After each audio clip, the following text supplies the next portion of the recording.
বিকাশে প্রিয় number set করতে হবে দুটি প্রিয় নাম্বার সেট করে গ্রুপ সেন্ড মানিতে যেতে হবে। আমি আবার নতুন করে দেখাচ্ছি ডিলিট করে। তারপর যে দুটি নাম্বার প্রিয় নাম্বার সেট করলাম সেই নাম্বার সিলেক্ট করলাম। একটি আরেকটি করছি, দাঁড়ান, আরও একটি নাম্বার প্রিয় নাম্বার সেট করা সেই দুটি নাম্বার গ্রুপ সেন্ড মানিতে যোগ করলাম। গ্রুপ সেন্ড মানির নাম দিলাম।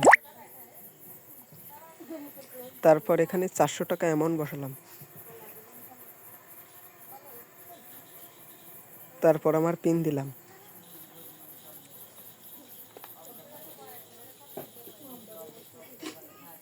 দেখুন টাকা চলে গেছে আমার অন্য নাম্বারে 400 টাকা, আর আমি পেয়ে গেলাম 10 টাকা। ধন্যবাদ।